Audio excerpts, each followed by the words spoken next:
Warahmatullahi wabarakatuh. Alhamdulillahirabbil alamin.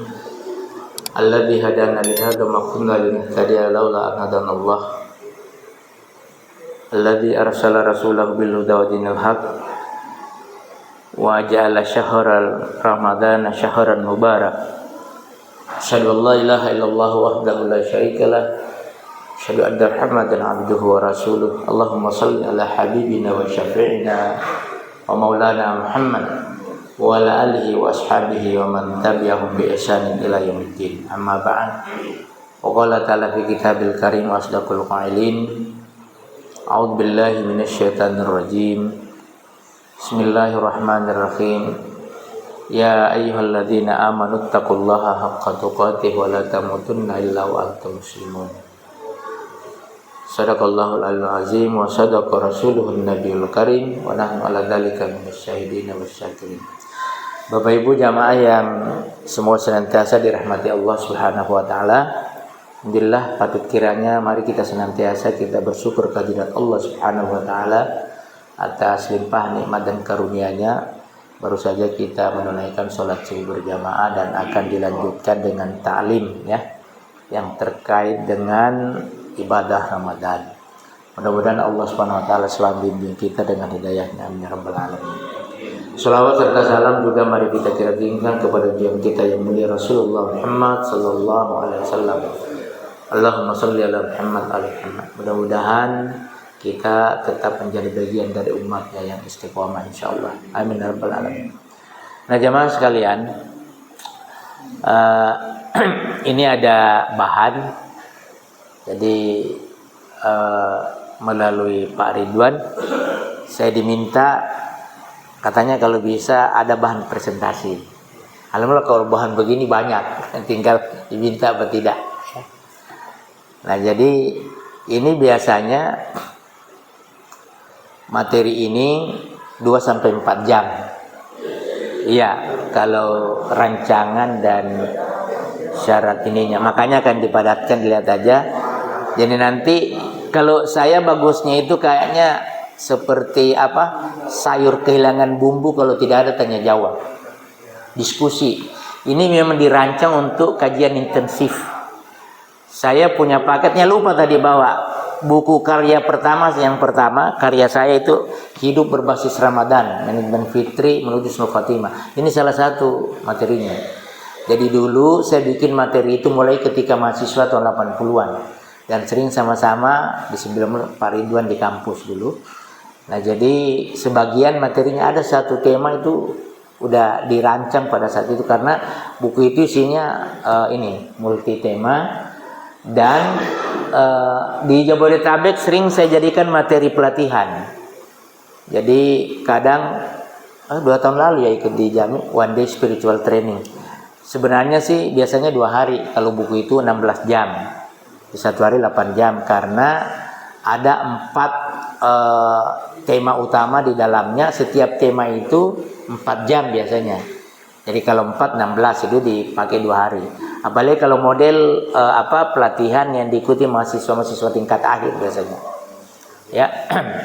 Nah, jadi ada beberapa hal yang menarik dan penting untuk direnungkan seperti tadi yang disampaikan oleh Pak Ridwannya. Jadi coba jamaah sekalian, kalau di ceramah-ceramah Ramadan ini biasanya disampaikan di awal-awal ya.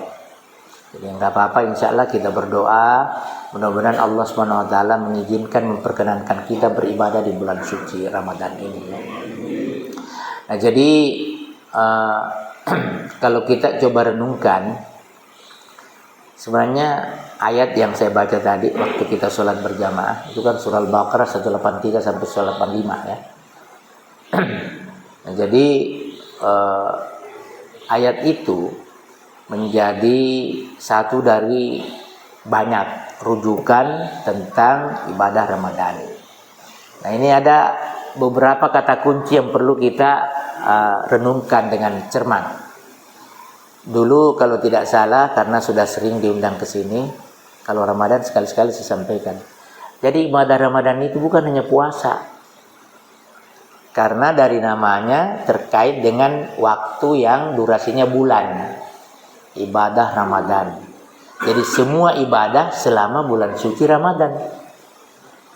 Ya, itu adalah ibadah Ramadan. Ya, puasa sudah pasti. Sholat 5 waktu, termasuk sholat sunat, sholat nawafil. Itu ibadah Ramadan semua. Ya, infak, sedekah, termasuk zakat fitrah, itu ibadah Ramadan semua itu. Nah, sehingga memang perlu kita dudukkan secara pas ya, insya Allah, supaya kegiatan-kegiatan yang kita lakukan betul-betul bisa maksimal hasilnya. Karena itu kan nanti diharapkan minimal la'allakum tattaqun, ya, peningkatan kualitas ketakwaan. Jadi saya tidak tahu mubalik lain juga ada seperti itu tidak. Surah Al-Baqarah 183 ujungnya itu, kalau saya tidak sekedar memahami agar kalian bertakwa, tapi agar kalian mengalami peningkatan kualitas ketakwaan. Bagi orang yang baru akil balik, iya, laku. Tapi kita yang sudah sering, ya misalnya kalau laki-laki, kalau ada whiteboard ini bisa dibantu. Ya, kan biasa ada butuh penjelasan, tapi nanti saya lisankan ya. Jadi kalau laki-laki misalnya akil balik 11 tahun, ya.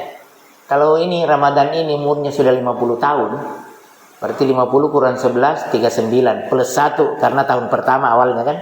Berarti sudah 40 tahun menjalankan ibadah Ramadan. Masa la'allakum tattakunnya gitu-gitu aja? Mestinya naik dong. Tapi oke, kita maklum. Dari Ramadan ke Ramadan, tahu berapa lamanya? 354 hari. Karena ini kan tahun Hijriah ya. Satu tahun itu 354 hari. Kalau miladiah 365 plus seperempat hari. Makanya kalau 4 tahun ditambah tuh Februari jadi 29 hari. Kalau ini hanya 28 karena bukan tahun kabisat namanya. 2025 tidak habis dibagi 4. Itu rumusnya. Nah, jadi jamaah sekalian, ketika tahun ini kita dengar, kita renungkan Al-Baqarah 183 itu, maka konteks siapa yang diundang itu berbeda dengan yang tahun lalu. Jadi kita katakan, ya ayyuhalladzina amanu kutiba alaikumussyiyam, wahai orang-orang yang beriman diwajibkan atas kalian berpuasa. Orang yang mana ini? Yang sekarang umurnya 60 tahun beda dengan yang 50, beda dengan yang baru 20, beda dengan yang baru 11. Karena sudah ada, kalau istilah kerennya, ada timeline, ada durasi, ada waktu yang dilewati, di mana seluruh unsur-unsur yang menopang keimanan dalam diri kita itu aktif. Jadi makna ya ayyuhalladzina amanu bagi orang berbeda umurnya itu beda maknanya. Karena yang dipanggil kan totalitas diri kita. Nah, kalau istilah di bab penas ada namanya pentahelix, ya 5 aspek. Itu diri kita ada 5 aspek tuh. Pertama jasad, ya. Yang kedua jasad atau al-jism. Yang kedua jiwa, nafs. Nah, bukan hawa nafsu ya, nafs. Kalau hawa nafsu itu al-hawa bahasa Arabnya, bahasa Quran. Nafs itu jiwa yang harus berproses dari amarah sampai mutmainnah. Itu yang dipanggil di ayat terakhir surah Al-Fajr ya. Ya ayyatuhan nafsul mutmainnah irji'i ila rabbika radiyatan mardiyah fadkhuli fi ibadi wa dkhuli jannati. Nah, kita ingin agar masuk di situ juga. Nafs yang merasakan kematian itu nafs. Kullu nafsin dha'iqatul maut. Yang ketiga ada namanya qalb, yang biasa kita artikan hati. Itulah yang menjadi alat, organ, instrumen yang membuat manusia bisa memahami, dapat ilmu, hati itu. Sehingga ada tafaqquh, proses pendalaman untuk memahami makna, untuk dapat ilmu. Qalbun. Nah, ada qalbun salim, ya kan? Nah, kemudian yang keempat ada namanya akal. Ini yang merupakan pilar untuk intelektualitas, inteligensia. Ya. Nah yang kelima, 4 ini nggak bisa ngapa-ngapain tanpa yang kelima, ruh. Yas'alunaka 'anir ruh qulir ruhu min amri rabbi wa ma utitum minal ilmi illa qalila. Itu di surah Al-Isra ya. Itu ruh itu energinya. Jadi kalau saya mau lanjutkan istilah yang saya sampaikan Pak Ridwan tadi, install. Ini kan diinstal. Jadi dipersiapkan apanya, keterhubungan semua perangkat baru bisa muncul. Nah, coba kita lihat materinya udah siap. Tadi ketarik sedikit kabelnya, listriknya hilang. Jadi misalnya gubernur, bupati, wali kota udah dilantik, hilang programnya, nggak bisa ngapa-ngapain. Itu yang di Istana Negara kemarin kan, yang pada hadir. Ya, jadi harus nyambung. Nah, ini tadi kalau disilakan 5 ini, jasad itu hardware, perangkat kerasnya. Nafsi itu software, perangkat lunak. Qalbu itu adalah CPU yang di dalam, Central Processing Unit, pusat pengolahan data. Nah, sedangkan akal itu interface kayak keyboard ini, yang menghubungkan dari sini masuk, orang luar bisa masukkan. Nah, ini interface dari sini keluar ke situ, pakai infocus. Itu antar muka namanya. Nah, kemudian ruh itu pusat energi. Ini listriknya hilang, ini tadi nggak bisa, ini mati semua nih. Karena ini kan perubahan energi listrik menjadi energi cahaya. Itu ini LED semua ya, LED lampunya. Ya sebagian. Ya, jadi kalau tidak ada sumber energinya nggak bisa muncul. Nah, jadi diri kita ini ya mas sekalian 5 komponen itu kita katakan ya ayyuhalladzina amanu, dipanggil semua tuh yang 5. Bukan hanya kalbunya dipanggil, jasadnya ketinggalan. Kan nggak bisa sholat kalau jasadnya ikut. Ada rukhsah keringanan bagi orang yang sakit misalnya, kan gitu. Itu totalitas dipanggil. Nah, yang sudah 1 tahun ya, Ramadan lalu melakukan bagaimana perwujudan perilakunya dengan mengacu pada ibadah Ramadan yang lalu. Itu kan harus dipertaruhkan. Nah ini bupati wali kota yang dilantik kemarin, gubernur, ada namanya RPJP, rencana pembangunan jangka panjang gitu kan. Tapi kalau dia 5 tahun itu menengah. Kalau pendek short term itu 1-2 tahun kan. Nah, jangka panjang biasanya 15 sampai 25 tahun. Dulu Pak Harto ada namanya Repelita.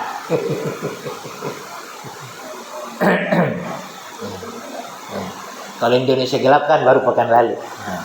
Nah, saya bikin di Facebook. Habis gelap terbitlah terang, itu era Kartini. Ya kan? Kemudian habis Pilpres Indonesia gelap, itu mahasiswa. Nah, terus apakah habis demo Indonesia cerah? Nah, kita lihat. Nah, jadi jamaah sekalian, itu ya yang pertama. Yang kedua, ya, di ujung ayat 183 itu memang mestinya harus ada peningkatan. Ada materi lain tapi nggak masuk di sini. 1 dari 4 materi yang buku saya itu ada khusus peringkat takwa. Itu juga 4 jam, 2 sampai 4 jam kita bahas tuh. Karena masa sih dari tahun ke tahun sholatnya jalan terus, ya zakat, infak, sedekahnya jalan, tentu ketulusan diasah ya, di segala aspek. Karena ibadah itu pusatnya sebenarnya pribadi, perorangan. Nah, kenapa dianjurkan sholat jamaah? Agar syiar itu menyebar ke orang. Setiap orang itu nanti tanggung jawab kan pribadi-pribadi dari kemudian. Berimannya masyarakat bagian dari tanggung jawab setiap orang yang ada di lingkungan itu. Tapi yang dinilai nanti perorangan. Terus bagaimana orang lain? Itu bagian dari tanggung jawab perorangan. Jadi kehidupan berjamaah adalah kewajiban dari masing-masing orang yang ada di komunitas itu. Nah, jadi kalau ada orang sekitar kita nggak pernah tahu kebenaran, kenapa kamu nggak sampaikan? Nah, itu ditanya dari kemudian nanti. Gitu. Nah, jadi jamaah sekalian harus ada peningkatan kualitas. Nah, sekarang mari kita lihat. Ini kata madrasah. Madrasah kan artinya sekolah. Kalau bahasa Arab. Itu dari kata ad-darsu. Ad-darsu itu pelajaran. Madrasah tempat belajar.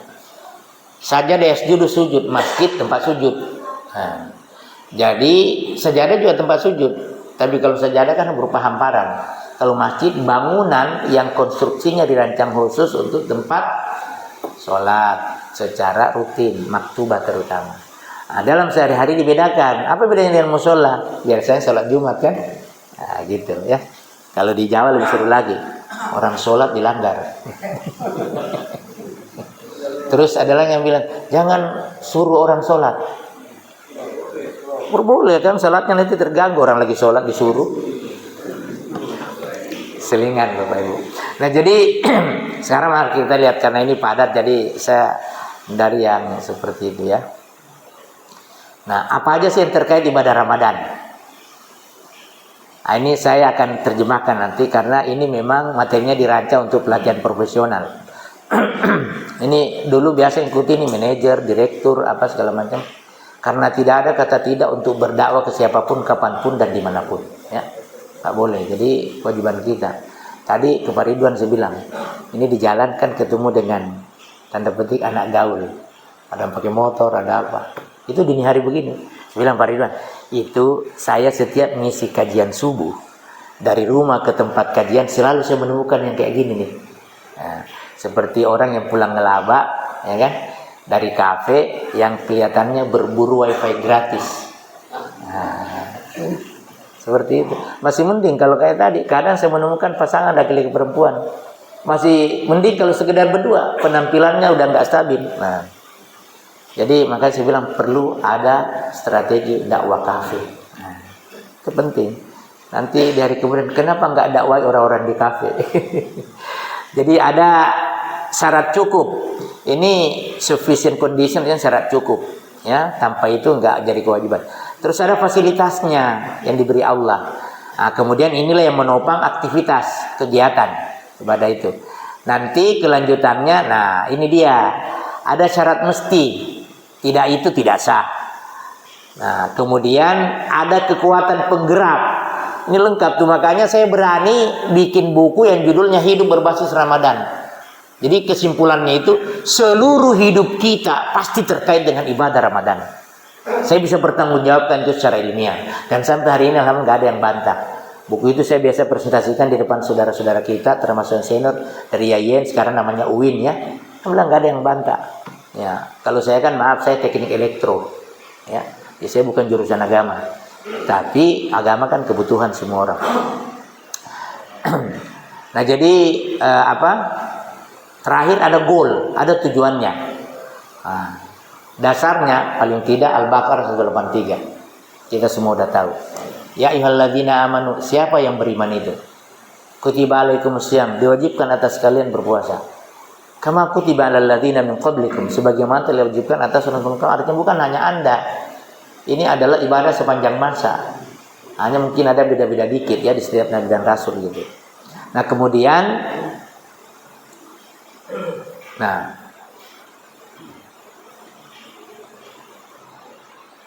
apa syarat cukupnya iman? Kalau nggak iman nggak cukup. Makanya yang dipanggil bukan presiden untuk berpuasa kan, orang beriman. Alhamdulillah Prabowo beriman masuk, Jokowi beriman masuk, ya kan? Nah, seperti itu. Hanya itu tadi yang dikatakan oleh Pak Ridwan. Nah, ini bagaimana perwujudan nilai takwa, masih banyak korupsi. Nah, itu dia. Kadang kita datang di suatu tempat tuh, ada banner. Kalau baliho kan di luar, ke dalam ruangan banner. Selamat datang di kawasan berintegritas. Nah, padahal dalamnya boleh jadi ada koruptor tuh. Saya nggak usah sebut kantornya, soalnya saya sering di sekitar Monas. Kan Merdeka Barat, Merdeka Timur, Merdeka Utara di situ kan. Banyak kantor kementerian situ. Apalagi di yang barat. Samping Indosat ada pariwisata, terus Menhan, kemudian sana MK ya, Ngawal Situasi, Kementerian Perhubungan ada di situ. Menko Perekonomian. Nah, jadi kalau kita lihat, nah ini dia. Iman itu yang seperti apa? Nah, ada hadis yang menjadi formula dasar keimanan. Tasdiqun bil qalbi wa iqrarun bil lisan wa amalun bil arkan. membenarkan dengan hati, mengikrarkan dengan lisan, dan melaksanakan dengan anggota tubuh. Ini tidak boleh dipisah, harus satu kesatuan. Tidak boleh di sini aja. Ya. Nah, jadi diyakini, diakui ya dalam bentuk pernyataan, terus komit, terikat dengan itu untuk melakukannya. Ada jaminan, digaransi, ya. Insya Allah kalau itu dilakukan, kita mendapatkan apa?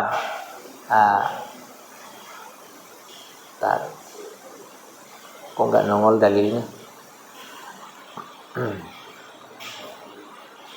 Nah, jadi kita mendapatkan anugerah Allah Subhanahu wa Ta'ala. Ya, jadi Allah kan akan selalu menyayangi hambanya. Dia sudah ciptakan kita, dikasih fasilitas tanpa kita minta. Dan Allah tidak butuh pada kita, dikasih lagi bonus. Bayangkan. Nah, hanya karena yang maha tahu tentang ciptaannya adalah dia sebagai pencipta, dikasih petunjuk. Nah, jadi iman itu paduan antara keyakinan, penegasan, pengakuan, dan keterikatan untuk melakukan apa yang diimani. Ya. Nah, kemudian apa saja fasilitas untuk Ramadan ini? Nah, ini coba kita lihat hakikat maknanya. Jadi, ya, tapi jangan dibatasi.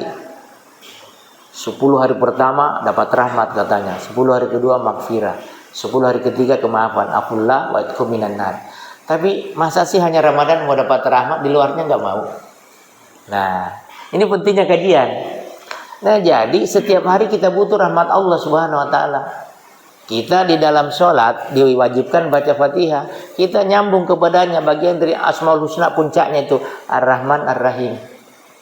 Di ayat pertama surah Fatihah dengan namanya Bismillahirrahmanirrahim. Kan ya? Nah, Ar-Rahman semua makhluk dapat, Ar-Rahim hanya orang beriman yang dapat. Nah, jadi kita mau menyerap itu. Ada hadis bahwa tidak akan disayangi oleh yang di langit bagi mereka yang tidak menyayangi yang di bumi.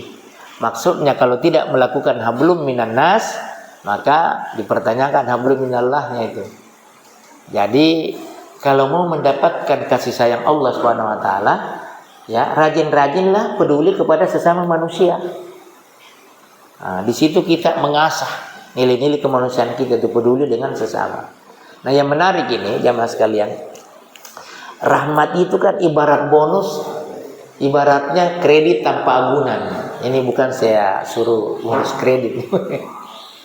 Jadi datang diberikan oleh Allah, ini plus nih, karena di luar Ramadan kan tiap hari kita dapat. Kalau kita taat kepada Allah, kasih sayang Allah itu mengalir. Bapak Ibu sekalian, banyak sekali keterangan. Kita ini punya banyak kekurangan, banyak ketidakberesan. Allah, andaikan Allah buka aib kita, kita malu, nggak pernah mau tinggalkan rumah. Kekurangan kita banyak sekali. Makanya orang bercanda, tahu nggak kelebihan kita? Terlalu banyak kekurangan, itu kelebihannya. Ini kalau Allah buka aib kita, malu kita, nggak bisa kemana-mana. Karena Allah itu mengetahui semua yang ada di alam semesta. Wal awwal wal akhir wal zahir wal batin. Dia maha awal, maha akhir. Dia tahu yang zahir, dia tahu juga yang batin. Allah nggak bisa, kita nggak bisa bersembunyi. Nah, kalau proses pengadilan termasuk KPK bisa dilemahkan, dokumennya dibakar sebelum dipinta. Nah, hilang barang bukti kan? Allah mau ditipu barang bukti yang nggak ada lah.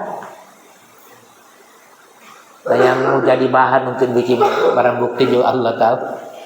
Nah, karena alimun khabir, maha mengetahui dan bahkan sangat segera pengetahuannya dalam terhadap segala sesuatu.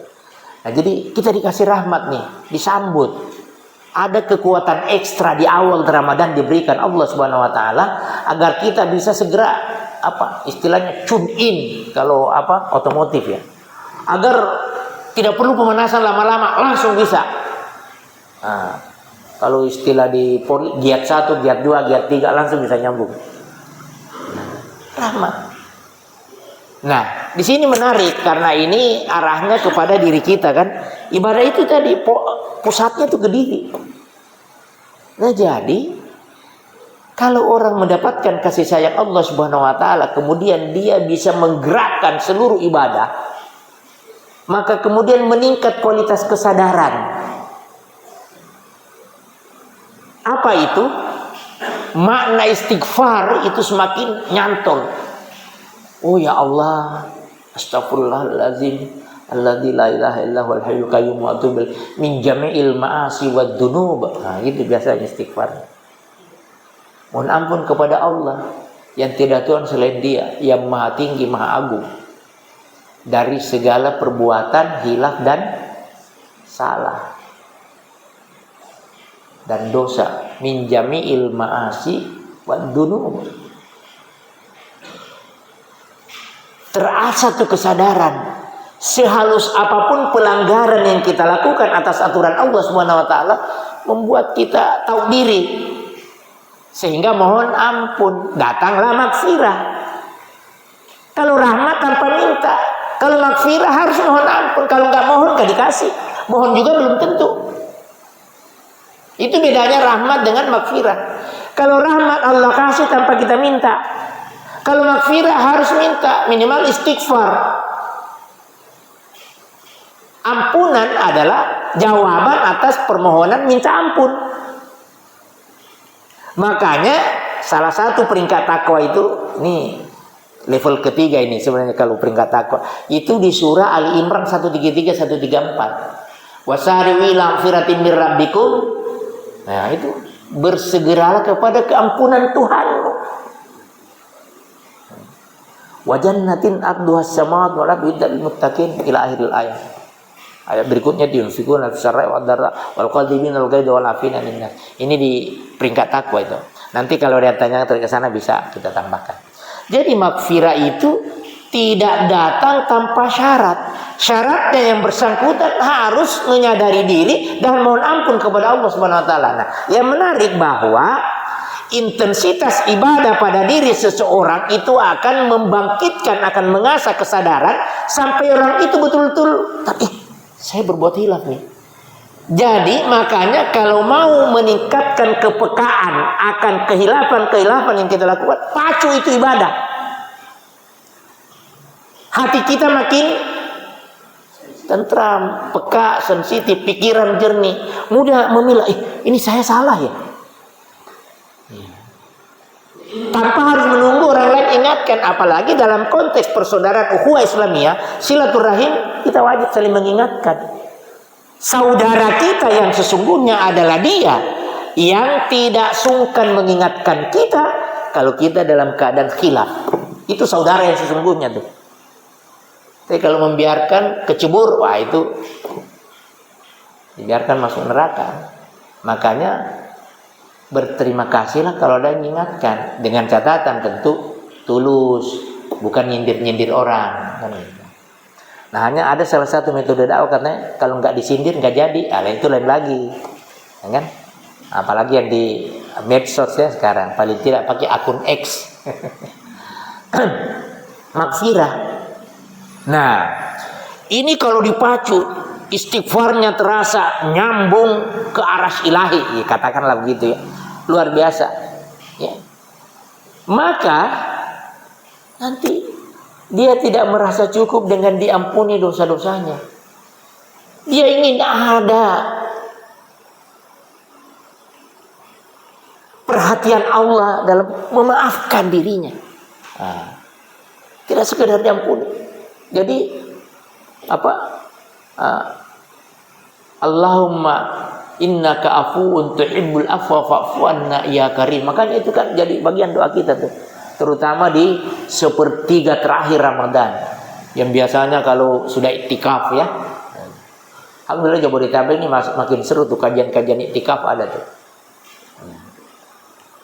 Jadi memohon kemaafan ilahi Dan insya Allah nanti sesuai hadis akan dihindarkan dari neraka.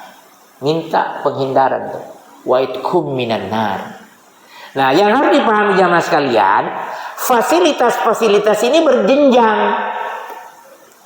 Mirip misalnya kalau olahraga bela diri karate, yang pertama kan sabu putih sabu putih dulu ya. Naik jadi kuning, hijau, hitam ya. Yang paling tinggi apa? Ya, biru ya. Itu ada tingkatan-tingkatannya. Mirip ini rahmat, maghfirah, afullah. Gak bisa tiba-tiba. Jadi masa orang baru ketemu langsung akrab? Gak mungkin. Bisa di satu sisi orang itu lebih mendekat karena mungkin keterangan tentang dia, ya CV-nya udah dibaca lebih duluan misalnya kan, gitu. Nah makanya, misalnya orang masuk kerja di kantor di perusahaan, kalau mau direkomendasikan ke posisi tertentu harus dikenal dulu. Ya kalau enggak kan abal-abal namanya tuh. Baru 5 hari bekerja, tidak mungkin langsung rekomendasi. Berbeda kalau posisi yang dimaksud untuk promosinya itu berbasis kurikulum vitae. CV-nya, oh ya dia sudah bisa mengerjakan, oh ada sertifikasinya. Nah, itu beda. Itu yang menjadi garansi tentang perjalanan aktivitas skill yang bersangkutan. Apalagi ini masalah spiritual, menyangkut hati jamaah sekalian. Ya, pernahkah kita menyadari bahwa kita mengalami perjalanan spiritual dalam setiap ibadah kita? Pernah nggak kita, saya sekarang di level rahmat nih. Oh saya sekarang menyerap namanya maghfirah. Oh saya ini betul-betul butuh yang namanya kemampuan. Kan doa itu tidak cukup dilafazkan, harus diyakini dan bikin nyambung kepada Allah Subhanahu Wa Taala. Itu tergantung kualitas hati, kualitas spiritual. Nah karena itu ibadah harus dibiasakan supaya diri kita ibarat golok ketemu batu asah, akan makin tajam dari hari ke hari. Salat 5 waktu maktubah itu juga salah satu dampak positif yang diharapkan dari situ. Nah makanya jangan sampai ada ibadah yang kita lakukan sambil lalu. Itu rugi besar jamaah sekalian. Bayangkan pasti pakai waktu, malah boleh jadi nanti ada perlengkapan, ya, ada tenaga, ada konsentrasi dan seterusnya, tapi kemudian tidak memberikan hasil apa-apa, rugi betul kita ini. Makanya usahakan Ramadan tahun ini lebih seru daripada Ramadan yang sebelumnya. Nah, baca Al-Quran aja ada 3 kan, qiraat, tilawah, tadarus. Nah, yang paling umum itu qiraat, baca biasa, terkait lafaz. Ya. Makanya ada namanya tahsinul qiraah. Bagaimana membedakan kaf dengan qaf. Ya. Kalau qalbu itu hati, kalau kalbu itu anjing. Itu beda huruf di awal. Nah. Ini kalau qaf, qalqalah. Jadi kalau jadi sukun harus patah. Min khalaq. Nah, tidak boleh min khalaq, salah itu. Min khalaq. Sama surah Al-Ikhlas. Dalnya itu qalqalah namanya di ilmu tajwid. Jadi kalau bilang qul huwallahu ahad salah. Yang benar qul huwallahu ahad. Nah, itu qalqalah tuh. Rumusnya kutubu jadin. Qaf, ta, ya. Jim, dal. Jadi tidak bisa yaj'aluna, harus yaj'aluna. Nah, itu. Itu tahsinul qiraah. Nah, sekalipun ada pendalaman khusus ikra, itu di wahyu pertama, Iqra bismillah. Nah, ikra di situ kajian, pendalaman literasi agar memahami ayat-ayat kauniyah. Nah, itu. Nah, yang kedua tilawah. Tilawah itu sudah ada analisis. Apa sih maknanya? Utlu ma uhiya ilaika minal kitabi aqimis shalah inna sholata tanha 'anil munkar wa la dzikrullahi akbar wallahu ya'lamu ma tasna'un. Surah Al-Ankabut ayat 45, surah 29. Juz 21 ya. Utlu ma uhiya. Nah, itu ada analisa. Nah, yang lebih seru lagi tadarrus. Dari kata ad-darsu. Ad-darsu itu pelajaran, bahasa Inggrisnya lessons. Tadarrus jadi mempelajari secara dalam.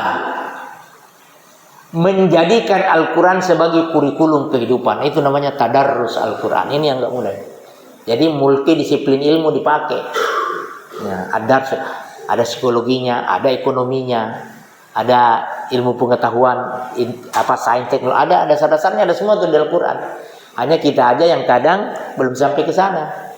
Ya. Nah, jadi ibadah itu juga berjenjang. Nah, karena dia kan dijadikan fasilitas oleh Allah agar hamba-hambanya itu mengalami peningkatan kualitas dari waktu ke waktu. Tidak masa dari Ramadan ke Ramadan tidak naik kelas takwanya, kan rugi banget. Nah, sekalipun kita sadar bahwa setelah Idul Fitri kita diperhadapkan 11 bulan di luar Ramadan untuk uji tarung. Siapa di antara kalian benar-benar bertakwa atau tidak? Lihat mulai dari Syawal sampai Sya'ban berikutnya. Nah, ini kayak kita nih kan di Sya'ban nih. Mulai dari Syawal yang lalu sampai Sya'ban ini kita diuji takwanya kepake apa tidak. Ini takwa itu kan tolok ukur alumni Ramadan. Ibaratnya ijazah, ini ijazahnya palsu apa asli ya? La'allakum tattaqun. Ini takwanya benar apa tidak? Itu tidak usah ngobrol, tunjukkan aja dalam kehidupan sehari-hari. Wah, dia sangat terkontrol. Oh, tidak mudah emosi. Ini tanda-tanda takwanya ada tuh. Oh, tidak suka nuduh-nuduh orang. Itu tanda-tanda takwanya ada tuh. Baru aja lebaran udah nyebar fitnah. Nauzubillah min dzalik. Berarti nggak nyantol. Ini kan pendidikan diri yang 5 komponen itu tadi. Kecuali yang kelimanya, ruhnya kan milik Allah itu langsung. Tapi yang namanya fisik, jasad, nafs, qalbu dan akal harus diasah semua. Dan salah satu untuk mengasah akal misalnya itu dihadirkan Al-Quran. Itu surah Yusuf ayat 2 tuh, surah 12. Inna anzalnahu Qur'anan Arabiyyan la'allakum ta'qilun. Belum lagi Fussilat ayat 3, 41. Surah Az-Zukhruf surah ke-43 ayat 3. Nah, itu mengenai itu tadi. Akal sehat. Nah, jadi jamaah sekalian kita lihat nih. Ya, dengan adanya rahmat itu sambutan agar kita stabil beribadah. Kemudian manusia mengakui, sadar akan kehilafan-kehilafannya. Nah, terus ada dipicu dalam diri kita harapan bermohon kepada Allah agar dimaafkan. Coba tuh. Artinya kalau kita lakukan sadar, oh saya ini punya banyak kesalahan. Sudah diampuni, ya Allah tidak cukup, mau lebih bersih. Maafkan ya Allah. Ya. Nah, kalau gerasi amnesti abolisi itu ke presiden. Ya, itu hak yudikatif presiden, itu di Undang-Undang Dasar 45 ya. Nah, tapi kalau afullah ya harus ke Allah, termasuk Tuhannya presiden kan. Nah, dengan begitu maka manusia akan mencapai kearifan. Arif itu artinya bijak, tahu diri. Arafah itu kan mengenali. Makanya ada yang bilang hadis, ada yang mengatakan pernyataan ulama, man arafa nafsahu faqad arafa rabbahu. Barang siapa yang mengenal dirinya maka dia akan mengenal Tuhannya. Know yourself first and then you can know the God is. Nah, barang siapa yang mengenal dirinya dia akan mengenal siapa Tuhan.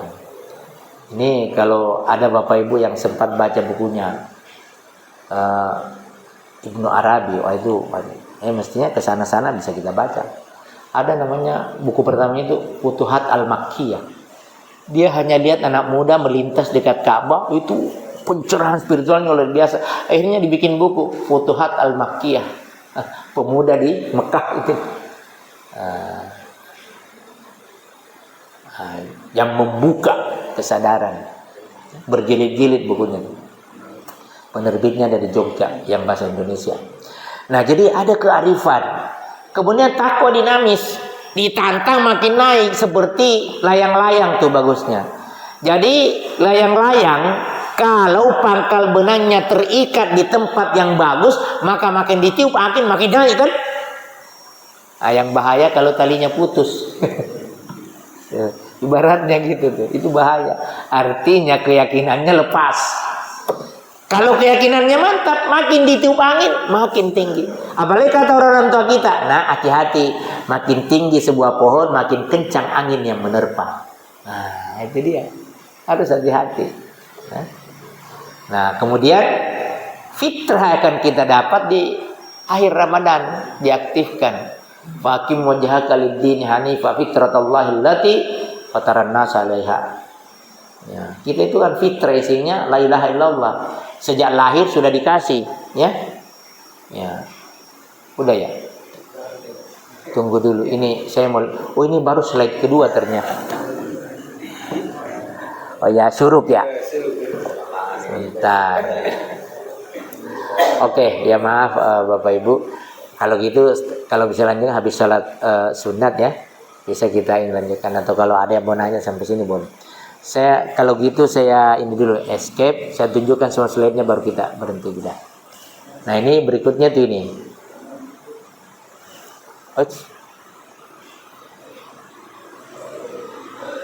Sebentar. Kok nggak pindah?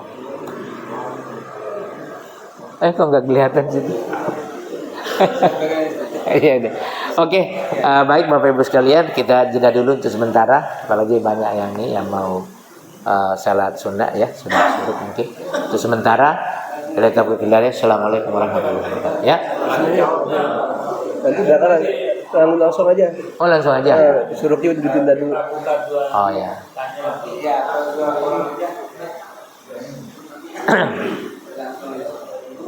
Oke. Udah hampir jam 6 ya. Oke, nah, apa saja aktivitas di bulan suci Ramadan? Ada puasa, ada qiyamul lail. Ini di luar Ramadan juga dilakukan. Ya, kemudian ada tadarus Al-Qur'an, ada zakat. Ada mau tanya jawab sekarang? Silakan. Silakan, Pak. Waalaikumsalam warahmatullahi wabarakatuh. Di dalam bulan Ramadan semua termasuk ibadah waktu kita dilipat gandakan oleh Allah Subhanahu wa Ta'ala. Jadi 70 kali lipat yang sholat sunnah pun dijadikan pahala. Pertanyaan saya, ketika yang lain dilipat gandakan, apakah dosa bila gandakan? Alhamdulillah terjadi. Karena di situ banyak sekali yang diberikan oleh Allah Subhanahu wa Ta'ala. Kemudian yang kedua, keutamaan di dalam bulan-bulan yang lain, yang paling utama adalah bulan Ramadan. Artinya jangankan setiap jam, mungkin setiap detik pun di dalam bulan Ramadan itu harga nilai. Jangankan ibadah, dia pun termasuk ibadah. Kalau saya menafsirkan benar atau tidaknya, memang sungguh luar biasa bulan Ramadan.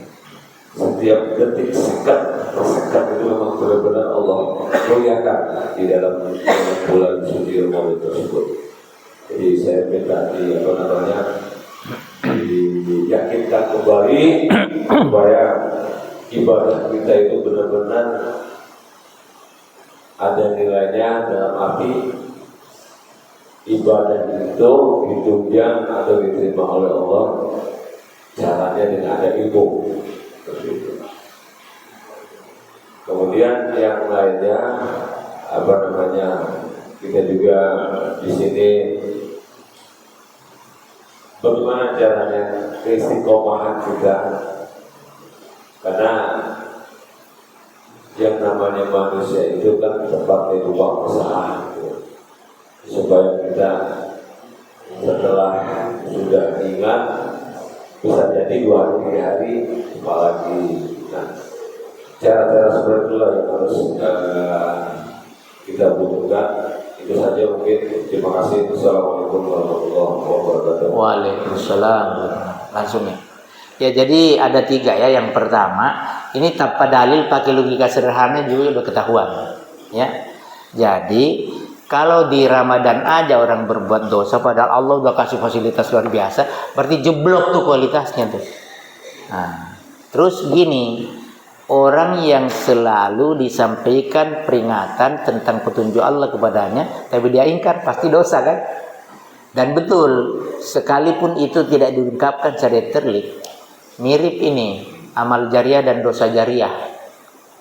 Jangan dikira hanya amal yang ada jariahnya, dosa juga ada jariahnya. Maksudnya begini, orang yang berbuat salah kemudian dilihat orang lain, orang itu berbuat salah karena ini yang dilihat nih, maka ini dapat dosa dan tetap menambah dosa ini tanpa mengurangi dosa si pelaku berikut. Itu dosa jariah tuh. Makanya di hari kemudian namanya muflis, bukan mukhlis ya, muflis, bangkrut. Itu ada hadisnya tuh. Karena seluruh dosa yang muncul dipakai kebaikan untuk nutupin, habis masih ada tuh, minus dia. Nah, muflis. Nah, jadi benar. Ini peringatan buat kita semua, disampaikan saudara kita yang bahwa Ramadan itu jaga baik-baik. Ya, tujuannya itu agar meningkat kualitas ketakwaan kita. Jangan justru melakukan hal yang apa. Tapi biasanya sih di mana-mana ya. Ini gejala umum. Kalau Ramadan itu pasti orang berubah dari yang sebelumnya, sesederhana apapun. Jadi kalau ada kemudian orang kejebak seperti itu, betul-betul fatal itu. Fatal karena lingkungannya saja, ekosistemnya aja udah terbangun ke. Nah, jadi sama ini orang yang maaf nih, yang biasa melakukan aktivitas konsumsi di mana-mana. Kalau Ramadan mungkin dia tidak puasa, tapi ini kalau ada etikanya ya, jaga-jaga diri gitu. Nah, jadi ini termasuk saudara-saudara kita yang non muslim itu karena punya etika sadar itu. Dan ini saudara kita yang muslim lagi puasa. Nah, gitu. Tapi sebaliknya ada juga oknum ngaku muslim lebih parah. Nah, karena apa? Setannya lebih seru. Ingat itu hadis yang berbunyi, idza jaa ramadana futihat abwaabus samawat wa ghullat abwaabun nar wa sulsilatis syayatin. Kan ada itu.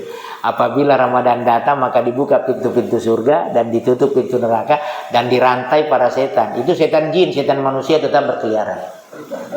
Yang dirantai itu setan jin. Jin kafir itu kan. Kan minal jinnati wan nas. Nah, setan manusia itu gentayangan, bahkan ada setan digital dan iblis milenial. Nah, jadi itu. Nah, kemudian yang kedua, nah itu dia. Jadi memang apa? Ilmu itu penting.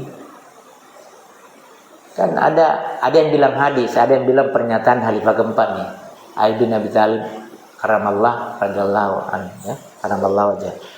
Man arada dunya fa'alaihi bil ilm, wa man arada al akhirah fa'alaihi bil ilm, wa man aradahuma fa'alaiha bil ilm.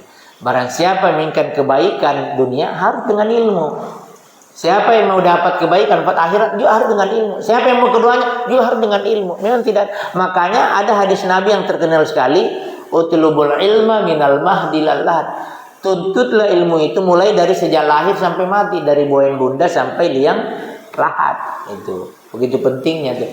Malah termasuk kematian dan kelahiran harus diilmui juga. Kalau enggak kan enggak bisa pula sarah jenazah, enggak bisa merawat bayi kan. Nah, itu harus ada ilmu. Ilmu itu penting. Nah, ini ilmu yang lebih seru lagi, coba lihat. Saya nggak apa-apa nyentak dikit nih, Bapak Ibu. Ini lafaz doa tidak cukup untuk menghadapi Israel, perlu rudal. Iya, menghadapi Israel itu harus rudal. Makanya gencatan senjata karena udah ketakutan akan diserang oleh negara yang bela Palestina dan punya rudal. Makanya di gencatan senjata. Trump juga udah bingung. Nah, ini ada kajian menarik nih, politik Islam internasional. Ya, ini ilmu. Ya. Itu pejuang-pejuang perlawanan Hamas, ya, Mukawamah, Al-Qassam itu di sana, itu ahli merakit rudal. Diajari oleh Qasim Sulaiman yang sudah meninggal duluan, yang ditembak rudal melanggar perjanjian internasional. Coba Houthi, ya, Hizbullah, itu kacau tuh Israel. Jadi makanya dia gencatan senjata, udah ketakutan. Karena ada rudal yang disiapkan, jadi tidak. Nah, rudal harus pakai ilmu. Nah, kita di sini alhamdulillah cuma Allahumma ansuril mujahidina fi Filistin wa fi kulli makan. Ya paling tidak itu yang kita lakukan. Ini ilmu. Jadi pada level tertentu sama nih. Ini tadi kalau saudara-saudara kita nggak installin, nggak bisa kita begini, butuh ilmu. Nah ini nih. Nah, ini butuh ilmu nih mic-nya nih. Kok di sini ngomong, di sana keluar suaranya gitu kan? Nah, butuh ilmu. Apalagi ibadah. Ibadah kan semuanya ibadah. Terutama ibadah mahdah yang sifatnya langsung spiritual kepada Allah SWT karena panduan yang jelas. Nah, ilmunya harus. Makanya ngaji itu nggak boleh berhenti. Nah, kemudian yang ketiga memang penyadaran di antara kita supaya istiqomah. Itu yang saya bilang tadi. Masa sih dari tahun ke tahun lalakum tatakun takwanya nggak naik kelas. Nah itu dia. Ini bisa naik kelas kalau istiqomah, tegar pada pendirian, pada kebenaran, sehingga insya Allah bukan hanya dekat dengan Allah, dikawal oleh para malaikat. Itu surah Fussilat, surah 4 saja 30 kan. Innalladzina qalu rabbunallah dan seterusnya. Saya pikir begitu. Ya. Terima kasih. Terima kasih Ustaz, karena waktu kita tidak bisa lanjutkan karena ada agenda Pak Nana lagi akan pagi bersama yang harus kita penuhi. Ya. Mari kita tutup majelis kita dengan doa kafaratul majelis. Subhanallah wa bihamdika asyhadu an la ilaha illa anta astaghfiruka wa atubu ilaik. Ya, jadi jamaah sekalian, sekalipun tidak selesai, ternyata isinya ini hanya 8 slide. Tapi paling tidak halaman yang dibahas itu alhamdulillah nyantol ya. Jadi nggak perlu semua. Baik, saya pikir begitu. Ini barusan sudah ditutup ya. Nah, nggak apa-apa, kita ulangi lagi untuk yang baik-baik kan nggak apa-apa. Subhanakallahumma bihamdika asyhadu an la ilaha illa anta astaghfiruka wa atubu ilaik. Wassalamualaikum warahmatullahi wabarakatuh.